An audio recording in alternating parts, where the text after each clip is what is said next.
IBomma. So గత కొన్ని డేస్‌గా మనం చూస్తూ ఉన్నాం. ముఖ్యంగా టెక్నికల్‌గా ఇన్ని వేల సినిమాలు తను ఇలా అప్‌లోడ్ చేయడం కావచ్చు, ఈ విధంగా ఉండడం కావచ్చు. సో నిజానికి తిను యూజ్ చేసిన టెక్నిక్స్ ఏంటి? లేకపోతే ప్రజల్లోని వస్తున్న ఆదరణకి గల రీజన్స్ ఏంటంటే ఏం చెప్తారు? సి బేసిక్గా రవి ఈ పర్సన్ ఏం చేశారంటే అన్ని సిస్టమ్స్లో ఉన్న లూప్ హోల్స్ని పట్టుకొని ఆ లూప్ హోల్స్ని ఎన్కాష్ చేసుకుంటూ అతను బిజినెస్ చేశాడు. First of all major loop whole ఎక్కడ అంటే ఈ మొత్తం ఇప్పుడు ఏదైతే మూవీ ఒకటి మొత్తం ప్రొడ్యూస్ అయిపోయిన తర్వాత మొత్తం రెడీ అయిపోయిన తర్వాత ఇవన్నీ ఒక ఎన్క్రిప్టెడ్ మోడ్లో పెడతారు వాళ్ళు ఒక పర్టికులర్ ప్లేస్లో.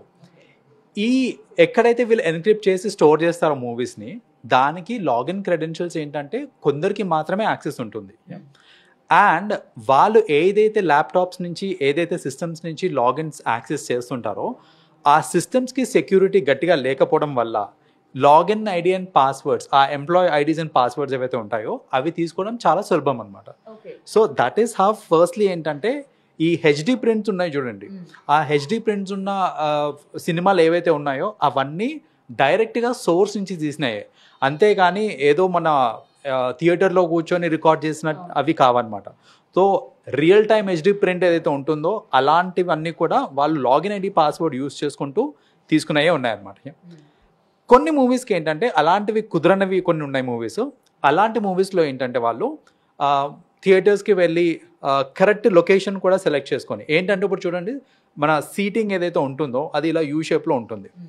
కార్నర్స్ నుంచి కనుక ఒకవేళ రికార్డింగ్ చేస్తే యాంగిల్ సరిగ్గా కుదరదనేసి వాళ్ళు ఏంటంటే స్పెసిఫిక్గా ఒక పర్టికులర్ సీట్ ఇలా పెట్టుకుంటారు, ఒక లొకేషన్ పెట్టుకుంటారు which is at the centre. అక్కడి నుంచి వాళ్ళు ఏంటంటే రికార్డింగ్ చేయడము అవన్నీ చేసేవాళ్ళు అనమాట. అయితే మరి అంత రికార్డింగ్ చేయడం అంత పబ్లిక్లో ఇట్స్ నాట్ దాట్ ఈజీ కదా.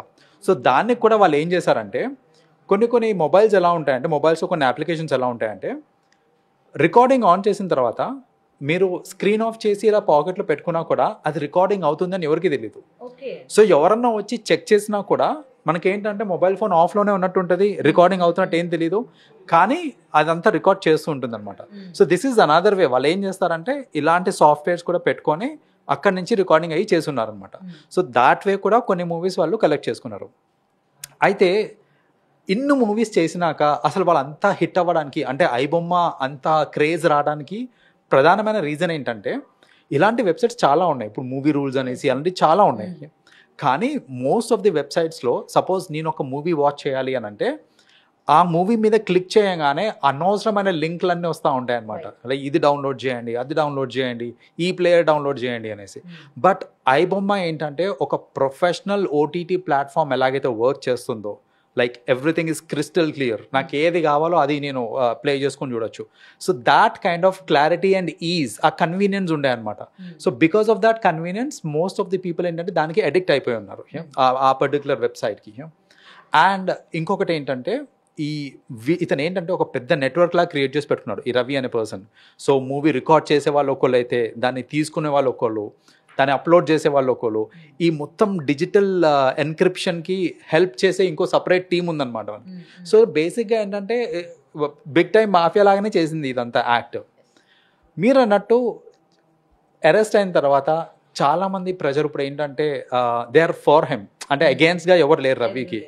సో అతను అయ్యో పాపం అంటున్నారే తప్ప అతను చేసింది తప్పు అని ఎవరు అనట్లేదు ఇక్కడ.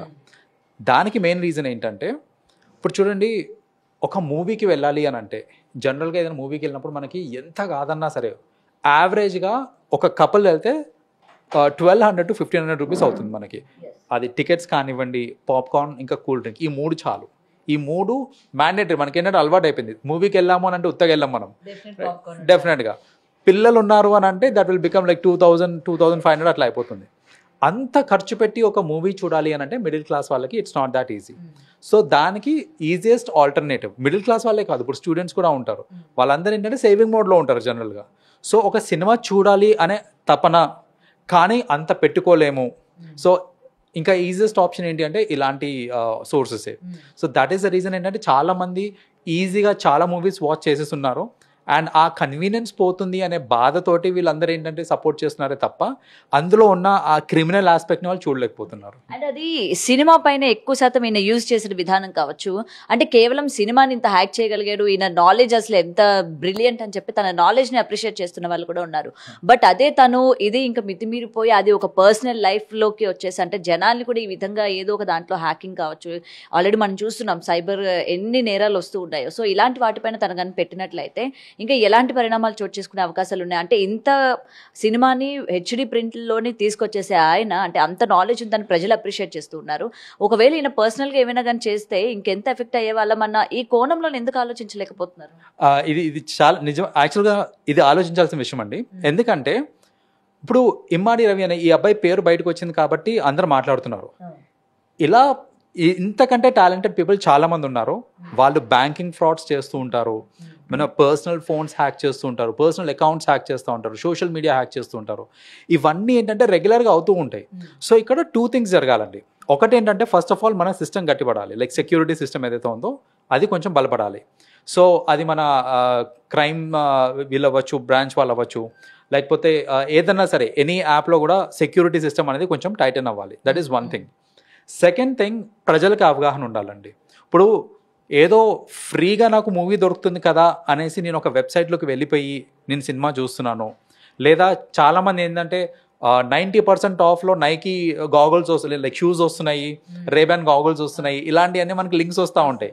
లింక్ వచ్చి క్లిక్ ది లింక్ బిలో అనగానే క్లిక్ చేస్తూ ఉంటారు. సో మనం ఏంటంటే ఏదో చౌకగా వస్తుంది కదా అనేసి ఏ లింక్ పడితే ఆ లింక్ని మనం ప్రెస్ చేసామనుకోండి, ఖచ్చితంగా మన personal information is stolen. So మన పర్సనల్ ఇన్ఫర్మేషన్ వెళ్ళిపోయిన తర్వాత ఇంకా మన చేతుల్లో ఏముండదు. వాళ్ళు బ్లాక్మెయిల్ చేయడం అవ్వచ్చు, లేకపోతే డబ్బులు లాగేసుకోవడం అవ్వచ్చు, ఏదన్నా అవ్వచ్చు. సో ఇవన్నీ కాకుండా ఉండాలంటే పర్సనలీ మనకి కూడా ఒక అవగాహన అనేది ఉండాలి. దట్ ఎక్కడ ఏదో ఫ్రీగా వస్తుంది కదా అంటే కొంచెం ఆలోచించండి. నాకు ఆ మూవీ ఫ్రీగా చూపిస్తున్నాడు అని అంటే బెనిఫిట్ లేకుండా అయితే చూపించాడు. సో బెనిఫిట్ ఎక్కడి నుంచి వస్తుంది అని అంటే ఇలా ఏదో ఒక బ్యాక్ డోర్ నుంచి ఏదో ఒకటి అవుతూ ఉంటుందని మనం అర్థం చేసుకోవాలన్నమాట. కానీ ఇప్పటి వరకు ఇన్ని ఇయర్స్గా తను అంటే మనం ఐబొమ్మని అందరూ కూడా యూజ్ చేసిన వాళ్ళు, అందరూ కూడా అందులో సినిమాలు చూసేవాళ్ళే. సో ఏ రోజు కూడా దేనివల్ల ఎవరు కూడా ఎఫెక్ట్ పడలేదు కదా. మహా అయితే మూవీ ఇండస్ట్రీకే పడింది కదా, జనాలు ఎవరిని ఆయన హాని చేయలేదు కదా. జనాలు అందరి తరపున ఆయన ఆలోచించి తీసుకున్న నిర్ణయాలు కదా ఇవన్నీ కూడా. సో దీనిలో హాని చేసేది ఏముంది అన్నట్టు మళ్ళీ తిరిగి క్వశ్చన్ చేస్తున్న సిచ్యువేషన్స్ ఉన్నాయి కదా. సో ఇక్కడ ప్రజలకి ఉపయోగపడి ఉండొచ్చు. But at the end of the day ఒకటి చెప్తానండి, ఏదన్నా సరే సపోజ్ ఇప్పుడు నాకు అతను చేసిన పని ఏంటిదంటే మూవీ టికెట్ రేట్లు బాగా ఎక్కువగా ఉన్నాయి కాబట్టి నేను ప్రజల కోసమని ఇలా చేశాను అని చెప్పాడు. సపోజ్ ప్రజలు వాళ్ళకి ఆర్థిక ఇబ్బందులు ఉన్నాయి అనేసి నేను బ్యాంక్లో రాబరీ చేసి వాళ్ళకి డిస్ట్రిబ్యూట్ చేస్తా అంటే అది నేను చేసింది కరెక్ట్ అవుతుంది అంటే కాదు, right? So we have to understand ethically ఏంటి కరెక్ట్ ఏది కరెక్ట్ కాదు అనేసి. నిజంగా మూవీ రేట్లు అంటే టికెట్స్ ఇవన్నీ ఎక్కువ ఉన్నాయి అని అంటే కొలాబరేటివ్గా మనం చేయాల్సింది ఏంటిది అని అంటే ఆ డిమాండ్ని తగ్గించాలి. ఇప్పుడు మూవీస్ ఎందుకు అంతగానం రేట్ ఉన్నాయి అని అంటే అంత రేట్ ఉన్నా మనం వెళ్తున్నాం కాబట్టి. వెళ్ళడం మానేయండి, ఫస్ట్ డే ఫస్ట్ షోనే చూడాలా, ఓటీటీలో వచ్చేదాకా వెయిట్ చేయండి. లేదా కొన్ని రోజులు మీరు వెళ్లకుండా ఉన్నారనుకోండి, ఆబ్వియస్లీ డిమాండ్ తగ్గేసరికి ఏంటంటే రేట్లు తగ్గుతాయి. సో అలా ఎథికల్ వేలో మనం దీన్ని ఫైట్ చేయొచ్చే తప్ప అది వాళ్ళు రేట్లు బాగా పెంచేశారు కదా అని నేను పైరసీనే సపోర్ట్ చేస్తాను, ఎంకరేజ్ చేస్తాను అని అంటే ఎథికల్లీ అది కరెక్ట్ కాదండి. అండ్ ఇక్కడ ఇంకొకటి అంటున్నారు, సో రవి చేస్తున్న దాన్ని మనం అప్రిషియేట్ చేసి మూవీ ఇండస్ట్రీలో వాళ్ళతోని కొలాబరేట్ ఎందుకు చేయించకూడదు, వాళ్ళే తనకి అంటే ఈచ్ అండ్ ఎవ్రీ మూవీస్ బయట పైరసీ కాకుండా ఈ మధ్య మనం చూస్తున్నాం షూటింగ్స్లోనే కొన్ని వేల కోట్లు పెట్టి తీస్తున్నా సరే ఎక్కడో ఒక చిన్న లీక్ అన్నది అయిపోతూ ఉన్నది. సో ఇలాంటి వాటికి తిన్ని యూజ్ చేసుకోవచ్చు కదా, సినిమా ఇండస్ట్రీలోనే తిన్ని కానీ పెట్టుకున్నట్లయితే బాగుంటుంది అన్నట్టు అండ్ ఇలాంటి సజెషన్స్ కూడా ఇస్తూ ఉన్నారు. ఇది ఎలా ఉందంటే దొంగల్ని పట్టుకున్నాక గజ దొంగని పోలీస్ డిపార్ట్మెంట్లో చేర్చుకోండి అంటే ఇప్పుడు వాళ్ళే మిమ్మల్ని పట్టేస్తారు అన్నట్టుంది. అంటే దొంగ ఎప్పటికైనా దొంగనే. సో ఇప్పుడు నేను పోలీస్ డిపార్ట్మెంట్లో ఆయనకి జాబ్ ఇచ్చేసి బాగా చేదిస్తారు కదా అని అంటే అది కరెక్ట్ కాదు. ఎందుకంటే at the end of the day రవికి అన్నీ తెలుసా అని అంటే కాదు. అతను లాంటి చాలా మంది టెక్కీస్ ఉన్నారు. సో నిజంగానే ఒక ఫిల్మ్ ఇండస్ట్రీలో ఒక ప్యానెల్ క్రియేట్ చేయాలి. అందులో ఏంటంటే మెరిట్ బేస్ మీద కొన్ని టెస్ట్లు అయ్యి పెట్టేసి we can choose someone ఎవరైతే they can be the panel member అలా ఉండొచ్చు, ప్యానెల్ హెడ్ అయి ఉండొచ్చు. అలాంటి వాళ్ళని పెట్టి చేయడం కరెక్ట్. కానీ ఏదో ఇతను ప్రూవ్ అయ్యాడు కదా, లేకపోతే ఇతనికి మంచి తెలివి ఉంది అనేసి అనుకుంటు, నిజంగా అంత తెలివి ఉంటే పట్టుబడి కాదు ఇప్పుడు చెప్పాలంటే.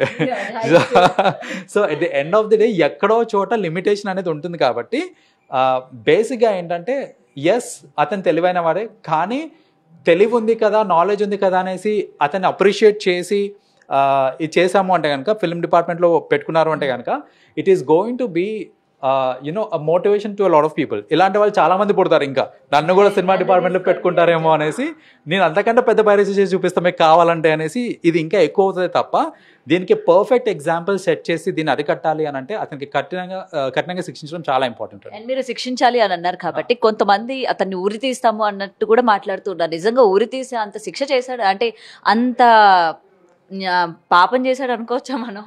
దానికంటే పాపాలు చేసిన వాళ్ళు చాలా మంది ఉన్నారు చెప్పాలంటే. ఇది అసలు ఈ కేసుతో కంపేర్ చేసుకుంటే దీనికంటే పెద్ద పెద్ద ఘోరాలు నేరాలు చేసిన వాళ్ళు, రోడ్ల మీద తిరుగుతున్న వాళ్ళు చాలా మంది ఉన్నారు. ఈయన ఉరి తీయాలంటే ఫస్ట్ వాళ్ళందరినీ తీయండి, తర్వాత ఈయన వాడిని చూడవచ్చు. ఎందుకంటే నేరం చేశాడు, ఖచ్చితంగా నేరం చేశాడు, పెద్ద నేరమే. కానీ ఉరి తీసేంత పెద్ద నేరమా అంటే ఒకసారి ఆలోచించాల్సిన విషయం ఇది. నిజంగా ఉరి తీసేంత పెద్ద నేరమే అని అంటే కనుక దీనికంటే పెద్ద నేరాలు చేసిన వాళ్ళందరినీ ఫస్ట్ ఉరి తీయండి, ఆ తర్వాత ఏదైనా ఉరి తీయండి. అండ్ మళ్ళీ కూడా సార్ ఇలాంటి వాళ్ళు పుట్టుకొస్తారు, లేకపోతే ఇది చూసిన తర్వాత ఇంకా ఇలాంటి వెబ్సైట్లు నడిపే వాళ్ళందరూ కూడా ఆపేస్తారు అని ఏదైతే ఉందో జనాల్లోని, అది నిజంగా నెరవేరుతుందంటారా? అంటే ఇలాంటి వెబ్సైట్లన్నీ ఇంకా ఆగిపోతాయా? ఎందుకంటే ఇప్పుడు జనాల్లోని ఎందుకులే మనం ఇట్లాంటిది, ఇప్పుడు రవికి పట్టిన కదా మనకి పట్టచ్చుకుంటాయి, మూవీ రూల్స్ కావచ్చు, లేకపోతే బప్పం కావచ్చు, ఇలా ఇంకా కొన్ని వెబ్సైట్స్ ఉన్నాయి, ఇంకా వాళ్ళని పట్టుకోలేని వాళ్ళు కూడా ఉన్నారు. రవి ఏంటంటే ఒక ఛాలెంజ్ పోలీసులకు విసిరాడు కాబట్టి వెంటనే పోలీసులు పట్టుకున్నారు, కానీ ఇంకా రిమైనింగ్ వాళ్ళ గురించి ఏంటి? సో వీళ్ళు నడుపుతానే ఉన్నారు. ఆల్రెడీ నిన్న కొన్ని వెబ్సైట్లు ఓపెన్ చేస్తే మనకి కనిపిస్తానే ఉన్నాయి movies. At the end of the day crime zero అవుతుంది అంటే అవ్వదండి. క్రైమ్ తగ్గుతుండొచ్చేమో, లైక్ ఇలాంటి కేసెస్ ఏవైతే ఉన్నాయో అవి తగ్గుతుండొచ్చు, కానీ ఒక పర్సన్ని అరెస్ట్ చేశారు ఇంకా ఈ క్రైమ్ అవ్వదు అని అంటే అది ప్రాక్టికలీ నాట్ పాసిబుల్. మనం పాస్ట్లో కూడా చూసాము. ఇప్పుడు సపోజ్ మర్డర్ చేసిన వాళ్ళని లేకపోతే రేప్ చేసిన వాళ్ళని ఉరిదీసినంత మాత్రాన రేప్లో మర్డర్లు ఆగిపోయినాయంటే ఆగలేదు.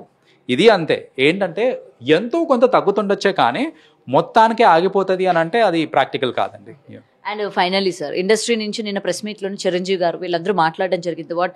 కొన్ని వేల కోట్లు పెట్టి తీసిన సినిమాలు ఇవాళ ఇలాంటి వెబ్సైట్లో పెట్టడం వల్ల లాస్ అయిన సిచ్యువేషన్స్ ఉన్నాయని చెప్పి, సో ఇప్పుడు ఈ వెబ్సైట్లన్నీ బ్యాన్ చేస్తూ ఉన్నారు, వీళ్ళని అరెస్ట్ చేస్తూ ఉన్నారు, కాబట్టి సినిమాలు పెట్టేది కూడా లేదు.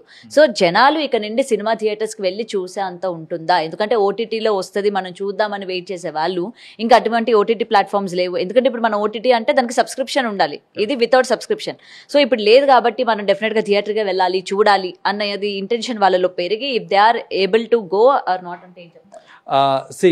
కొందరు ఉంటారండి, ఎలాగో అలా చూడాలి అనే ఒక తపన ఉన్న వాళ్ళు ఖచ్చితంగా చూస్తారు. సో వాళ్ళకి ఏంటంటే ఇది ఒక జస్ట్ ఆప్షన్ మాత్రమే.